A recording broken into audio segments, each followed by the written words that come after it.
یہ چیز آج آپ کو کور کمیٹی کے فیصلے سے آپ کو بڑا واضح نظر آ جائے گی. جو چیئرمین شپ کے ٹائم کی اناؤنسمنٹ کے حوالے سے ہے نا، وہ ضرور ہو سکتا ہے کہ ایک دن آگے یا ایک دن پیچھے، ادروائز کوئی اختلاف نہیں ہے کسی میں، کسی طرح کا کوئی اس کے اندر ایسی چیز نہیں ہے. انشاءاللہ کلیئر ہر چیز ہے. اچھا رائٹ، لیکن اب یہ جو بیانات آتے رہے ہیں، میرا خیال ہے اس وجہ سے زیادہ کنفیوژن ہوئی ہے کہ کھوسہ صاحب نے یہ کہا، علی ظفر نے یہ کہا. اب تو کیا ان کے موقف ایک دوسرے سے مختلف نہیں تھے؟ یہ جو بیانات ہم نے دیکھے،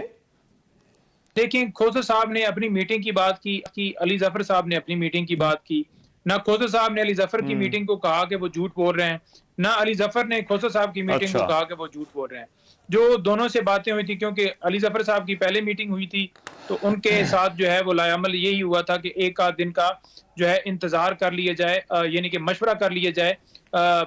رہنماؤں کے ساتھ، جو پی ٹی آئی کے رہنما ہیں، جو کہ علی ظفر صاحب نے بیان دیا ہے خود.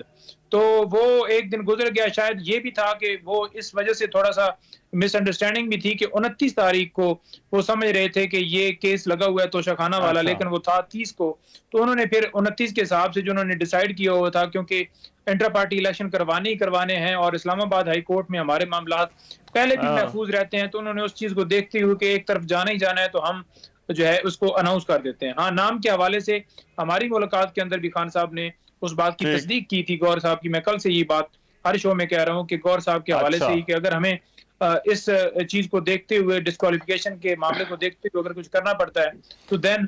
جو ہے ان کا نام ہی گور صاحب کے خان صاحب نے ہمارے سامنے بھی، یعنی کہ جس میں کھوسہ صاحب بیٹھے ہوئے تھے، یہی کہا تھا. ٹائمنگ کا ایشو ہو سکتا ہے کہ آج نہیں یا کل نہیں یا پرسوں، تو اس چیز کو اتنا زیادہ وہ ہائپ ایسا کریٹ کی گئی ہے کہ جیسے پی ٹی آئی جو ہے نا وہ ٹوٹ گئی ہے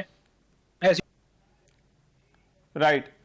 لیکن نعیم پنجوتا صاحب، یہ پارٹی کا شاید پہلا بڑا سیاسی امتحان تھا chairman P T I Imran Khan کی غیر موجودگی میں. کیا ان کی غیر موجودگی میں پارٹی چلانے میں کوئی مشکل پیش آ رہی ہے؟ نہیں، دیکھیں پہلی بات تو یہ ہے کہ چیئرمین پی ٹی آئی ہر وقت، ہر لمحہ، ہر موقع کے اوپر، ہر جگہ کے اوپر، ہر معاملے میں وہ ساتھ موجود ہیں. اور دوسرے نمبر پر اگر بات کی جائے تو کور کمیٹی جو ہے اس کے حوالے سے بھی بڑا میں واضح آپ کو کہنا چاہوں گا کہ کور کمیٹی بھی جتنے ڈیسیجن جو ہیں وہ اس نے سارے کیے ہیں، وہ آپ کے سامنے ہے. کسی جگہ کے اوپر بھی آپ کو نہیں آئے گا کہ لیک آف کوئی بھی چیز ہے، کہ اس کے اندر کوئی ایسی چیز ہے جو کہ کوارڈینیشن میں کمی ہے یا کچھ اس طرح سے. بالکل منظم طریقے سے سارے معاملات، انتظامی معاملات، کوئی نوٹیفیکیشنز ہوں، کوئی میٹنگ ہو، کوئی جلسہ ہو، کوئی الیکشن کمیشن کو یاددہانی ہو یا لیگل معاملات ہوں، ہر چیز بڑی بہترین طریقے سے چل رہی ہے. یہ صرف ایک افواہیں پھیلائی جا رہی ہیں کہ شاید اس چیز سے، دیکھیں یہ انٹرنل معاملات ساری جماعتوں میں ہوتے رہتے ہیں، چلتے رہتے ہیں. آپ نے دیکھا کہ زرداری صاحب نے جیسے بیان دیا اس کے اوپر بھی اسی طرح کا رد عمل جو ہے وہ پورے میڈیا کے اوپر چلا، لیکن انہوں نے اپنے بعد کیا اس چیز سے آپ یہ دیکھ لیں کہ کیا پیپلز پارٹی کا جو ووٹ بڑا تھا یہ کوئی کم ہوا تھا، یہ کوئی اس میں فرق آیا. اسی طرح جو پی ٹی آئی ہے جہاں پر ہے پورا ملک عمران خان کے ساتھ کھڑا ہے، 90% لوگ عمران خان کے ساتھ کھڑے ہیں، تو اس چیز سے کوئی فرق نہیں پڑتا. اندرونی طور پر کسی ایک شخص کی سٹیٹمنٹ جو ہے دوسرے کے ساتھ، دوسرے بھائی دوست وکیل کے ساتھ جو ہے اس کا اعتراض ہو سکتا ہے، یا وہ یہ کہہ لیں کہ ٹائم کا ایشو ہو سکتا ہے، کہ وہ انڈرسٹینڈنگ کا ایشو ہو سکتا ہے، لیکن ایسی کوئی بات نہیں کہ پارٹی کوئی ٹوٹی ہے یا کوئی چلانے میں کوئی معاملات پیش آ رہے ہیں. رائٹ، وہ یہ ٹھیک ہے بات. لیکن ابھی دیکھیے جو تحریک انصاف کی لیگل ٹیم ہے وہ پارٹی کا اس وقت چہرہ ہے، اور پارٹی کی مختلف معاملات، چاہے وہ قانونی معاملات ہوں یا سیاسی معاملات ہوں، وہاں پر پارٹی کی نمائندگی کرتے ہوئے نظر آتی ہے. اور